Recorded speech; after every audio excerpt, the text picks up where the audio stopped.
It's that time of year where coaster enthusiasts rank their favorite roller coasters, but I'm going to switch it up.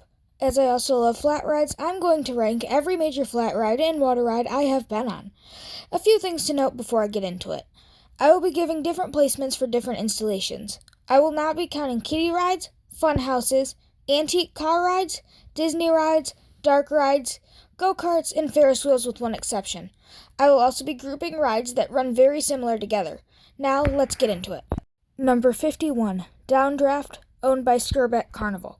This may seem like a fairly low placement for the Spatek Downdraft, and there is a simple reason for this. It hurts. The cycle is fairly long, and that's the problem. The sustained laterals pushing you into the hard plastic car and metal over-the-shoulder restraint hurts. Number 50, Hurricane, owned by Anderson Midways. This Hubert's Hurricane is much better than the Downdraft, mainly because there are no hard metal restraints. The bounces of the ride are also a lot smoother and the cycle is shorter. The ride also has a great lighting package and comes alive at night. Number 49, Tilt-A-Whirl at Fun Spot Orlando. This Larson Tilt-A-Whirl is definitely the weakest of the installations I've been on. The cars never made a full rotation and just rocked from side to side for the whole duration. The Larson Tilts also have locking lap bars instead of the non-locking lap bars seen on the Selner versions. Number 48, Bumper Cars at various amusement parks and carnivals. This may seem low as well, but there is a reason for that. The bumper cars I have been on have not had great speed and power, and you have to follow an oval around the arena. I have heard that the loose scooters at Coney Island and Knoebels are much better, so I will hopefully get to them soon.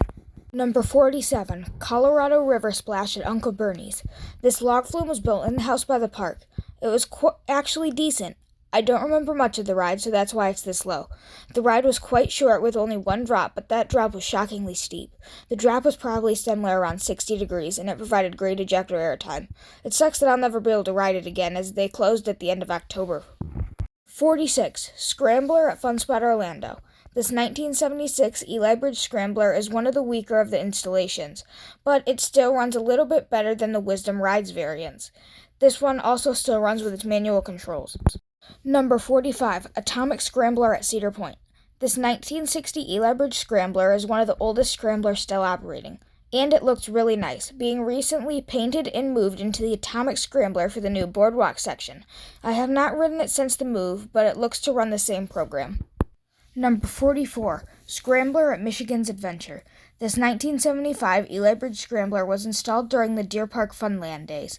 I do not remember much of this particular scrambler as I rode it when I was 5, but I do remember it having average speed for the genre. Number 43, Linus's Beetlebugs. This 1999 Selner Tilt-A-Whirl is average for the genre.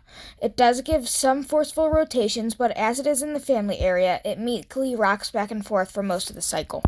Number 42, Vertigo, owned by Modern Midways. This ARM Starflyer seems cool to me now, but 5-year-old me was terrified of it. I had to have the operator stop the ride to let me off as I was so scared. But these Starflyers are fun, basically a wave swinger on a tower. Number 41, Cliffhanger Rides. These paratrooper variants are not the best. They hurt my ribs from laying down, but they are still a little fun. Paratroopers are some of the best rides, but I think this variant should be the one that was retired, not the original paratroopers. Area 51, owned by Skirbeck Carnival. This Wisdom Gravitron is a fun ride. The G's plaster you to the wall, and the feeling of the backrest you are on it sliding up is freaky. Although I would advise against riding this twice in a row, as I threw up after that. Number 39, Crazy Cabs, traveling with North American Midway Entertainment. This FBF Visa mini breakdance is deceptively powerful, giving crazy laterals and whip when the car and plate rotation line up. This ride uses the same cars with loose-fitting lap bars as the company's spinning coasters, so the ride is pretty comfortable. Number 38, Roundup, also traveling with North American Midway. This 1968 Herbert's Roundup is more thrilling than the Gravitron rides. That is because the ride can tilt to a 45-degree angle, but this specific one only tilts to around 40 degrees.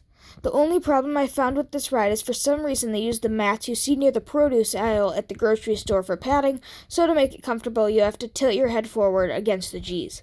37. Loggers Run at Michigan's Adventure. This Aero Development log flume is a decent one. The flume has mainly elevated turns, but the final drop gives some airtime and is a soaker for everyone fitting in the front of the boat. Number 36. Grand Rapids, also at Michigan's Adventure. This Intamin River Rapids ride is one of the weaker ones with only a few sprayers and waterfalls, but it still gets you wet. Not as much as the water park, but it is still a soaking ride. Number 35, Tilt-A-Whirl, owned by Arnold Amusements and North American Midway. These Selner Tilt-A-Whirls are some of the better ones, with the program being decent. The cars get a few forceful rotations in a row, and both ran for a decently long cycle and look to be very well maintained. Number 34, Adventure Falls at Michigan's Adventure. This Intamin Shoot-the-Chute ride is a soaker. The ride only has a lift, elevated turn, and drop, but the splash soaks everyone. The drop also gives some good airtime. Number 33, Tornado Rides, owned by various carnivals. These Wisdom Rides tornadoes are always a fun time, but I always seem to get a car with young kids that don't want to spin very much. But when I can spin, you can get them going at a decent clip. Some installations don't lift while others do. These rides have even made it to big parks like Canobles. The restraints for some reason always seem to have quite a bit of side-to-side movement and electrical tape on them though. Number 32, Lake Erie Eagles at Cedar Point. This Larson Flying Scooters only runs in the low mode, but when you catch the wind, it is super fun. It can take a bit to get the hang of the flying cars if you have never ridden one, but when you do, it is a great fun. I may have also been on the one at Michigan's Adventure, but I do not remember if I have or not. 31, Wave Swinger at various parks and carnivals. These wave swingers, made by Zamperla and Zierer, run the normal speed of the genre with the usually short cycle. The swinging motion is fun, and the Cedar Point ride swings towards the water, which gives it an extra visual. Number 30, Chance and Zamperla Swinging Ships at various amusement parks and carnivals. The Chance swinging ships are actually not the best. Despite being decently tall and having a high swinging boat, the airtime is not as powerful as smaller ships. The Zamperla ones are nearly identical to the Chance ones. Number 29, Matterhorn at Cedar Point. This mock ride swinging bobs is one of the weaker ones, with the ride barely running fast enough to get the cars swinging. There are also no laterals. I only place this ride that high because these are some of my favorite ride types. Number 28, Yo-Yo, owned by North American Midway Entertainment. This Chance Rides yo-yo is much better than the standard wave swingers, but not the best swing ride. This yo-yo does not tilt like the other versions that causes the swings to get pushed out farther. The fence was super close to the ride when I rode it, and it made me think my feet were going to get cut off. Insane foot chopper. Number 27, Super Himalaya at Cedar Point. This Mock Music Express is another weak one, but it does run fast enough to give some laterals and airtime. Number 26, the Mulligan Sea Ray. These Mulligan swinging ships are much better than the larger Chance and Zamperla versions. The ride swings much faster and gives great floater air and a stomach-dropping sensation. Number 25, Safari Stampede at the Columbus Zoo. This Matterhorn is way better than the Cedar Point installation. This version, built by Bertizan, runs much faster and swings like it's supposed to. It is one of the faster versions I've been on. Number 24, Scrambler, owned by North American Midway Entertainment. This is the best Eli Bridge Scrambler I've been on. The ride runs a fast and long cycle. I rode this with two other kids, so I was squished into the side of the car, but that made it freakier as I felt like I was going to collide with the center tower. Number 23, the Huss Pirate and Intamin Bounty swinging ship rides. These are the best swinging ship variants. The airtime is much better than the smaller Zamperla, Chance, and Mulligan versions, and it seems to stop when you get to the max height. There is also some good positive G's when you hit the bottom. Number 2, Sizzler at various carnivals. These Wisdom Sizzlers run a bit slower than the one I'll get to soon, but they still run better than the majority of the Eli Bridge versions. I suspect the tire pressure was low. The tire drive is what powers these kind of rides, and that was the reason for a slower ride. The Arnold Amusement Sizzler replaced an Eli Bridge one that ran much faster. A downgrade if you ask me. Number 21, Sizzler, owned by North American Midway. This is the best Scrambler type ride I've been on. The tire pressure seemed to be good, and the ride ran phenomenal. I was the only person on the ride, and because of that, the operator ran an 8-minute cycle. Number 20, 1001 Knock, owned by North American Midway.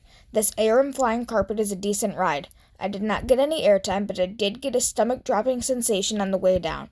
You also get laterals at the start of the descent. The only con with this ride is that the restraints have no padding, and it can hammer your head. Number 19, Twister Swing, owned by Elliott's Amusements. This mulligan twister swing is the best of the genre. The swings are able to turn completely around, and that gives the best experience. Number 18, Shake, Rattle, and Roll at Kings Island. This Huss Troika is the weaker of the two I have been on. It runs a short cycle and at a slower speed, but this still makes it a great flat ride. The sensation of the cars diving from the top of the ride towards the ground is super fun. Number 17, Tilt-A-Whirl, owned by Skirbeck. This Tilt-A-Whirl blew me away. The ride got forceful spins non-stop and had no meek rocking. I was plastered to the back of the car. It also ran for 8 minutes. Number 16, Monster at Cedar Point. This 32-tub Irely Aircraft Company Monster is one of the most underrated flat rides I have been on. The cars spin at a good clip, and when the arm picks the car up to the highest point, depending on the operator, as the ride has manual controls, you can get some airtime. Number 15, Troika at Cedar Point. This Huss Troika is the better of the two installations I have been on. The ride runs a faster and longer cycle. The ride also comes super close to the trees, giving a neat visual. And the ride was recently repainted for the new boardwalk area, making it look really nice. Number 14, Various Music Express rides. These Wisdom Music Express rides run in both directions and run for a decently long time. They also blast rap music, making the midway and rides come to life. 13, Flying Bobs, owned by Arnold Amusements. This Chance Flying Bobs is the best example I've come across. The ride ran a powerful program in both directions. It ran a long cycle as well, clocking in at about 5 minutes.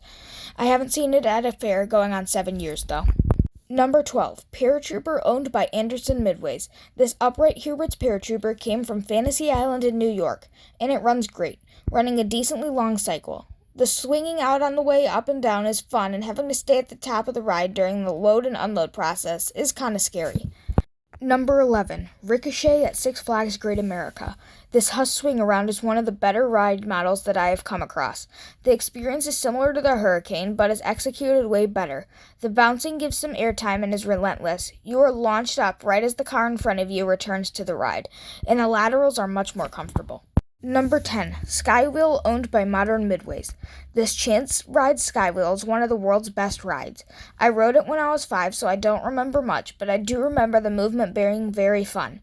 The height was more impressive than other traveling wheels like the Mulligan and Eli Bridge ones, only rivaled by the 90-foot Chance wheel traveling with North American Midway. You also get a little stomach-dropping sensation when the speed of the wheel and main arm sync up. Number 9, Tempest, owned by Elliott's Amusements. This Watkins Tempest is a deceptive ride. It may look like a slow family ride off-ride, but it is one of the most intense rides you can find anywhere. Not only do the cars spin, but the main arm holding the cars and the small arm holding the cars spin as well. The laterals and positive Gs were absolutely insane. This ride isn't in the best condition, but with how fast this runs, I can't wait to try a better one. Number 8, Calypso at Cedar Point. This mock ride's Calypso was formerly known as Tiki Twirl. The ride, now known as Calypso, is like a scrambler on steroids. The ride is on a slanted platform like the Tempest, but runs insanely fast, feeling like the car will be ripped from the structure. The laterals also try to fold you over the side. Number 7, Orbiter, owned by Arnold Amusements. This Tivoli Orbiter takes the Troika and amps it up, making the cars tilt to a 90-degree angle, giving insane positive Gs and laterals. The ride also runs for a decent length as well. Number 6, Sky Screamer, owned by North American Midway. This KMG Freakout is one of the smaller frisbees, but packs a punch, only rivaled by Max Air at Cedar Point. This ride gives multiple pops of airtime on the higher swings and has powerful positive Gs on the downswings. It also comes complete with the short cycle. Number 5, Infinity Falls at SeaWorld Orlando. This Intamin River Rapids ride is without a doubt the best water ride in the world. The ride is soaking. Every wave will drench riders. The drop also provides a great splash for the riders going backwards. Number 4, Skyhawk at Cedar Point. This S&S Scream and Swing provides a super freaky ride experience. The airtime is fantastic, and the visual of staring down at the ground on the max swings are terrifying. The downswings also provide powerful positive Gs. Number 3, Max Air at Cedar Point. This Huss Giant Frisbee is the better example of the Frisbee rides I've been on. The max swings provide max air, pun intended, and the downswings provide great positive Gs. The over-the-shoulder restraints are bulky, but don't impact the ride experience in my opinion at all. Number 2, Soul Spin at Kings Island. This Damperla Endeavor is one of the most underrated flat rides I've been on. The visual of getting thrown towards the sky is freaky, especially since you are staring at the sun and have to close your eyes. Then you are thrown towards the ground and pull out at the last second. The pullout also provides great positive Gs. And at number 1 is the Cortina Bob, owned by Elliott Amusements. Almost no one comes across this breakdance, and that's a shame. This Fabry Magic Dance is the only breakdance traveling in the United States, and it's a good one. The ride recently received a new backdrop and new paint on the cars. And the sound system was revitalized as well, making the ride better than ever. The crosses no longer lift on this model, but it is still an amazing ride. The laterals and whip are fantastic, especially when the cars, the crosses, and the pace sync up. The cycle is also decently long at about 5 minutes. And with that, I'd like to thank you all for an amazing year. Y'all got my channel over 230 subscribers in only 1 year. You inspired me to go all to the new parks I've gone to this year, and have given me so much new information and feedback. In 2024, expect loads of new content. I'm thinking about trips to Dollywood, Kentucky Kingdom, Indiana Beach, and possibly Canada's Wonderland. Without you guys, I don't think I would be pushing to get to those parks. Now, before I sign out, what did you think of my list? Did any of the placements surprise you? Have you ridden any of these rides? I'd like to hear anything you have to say in the comment section below. Thanks for watching, everybody. Peace out.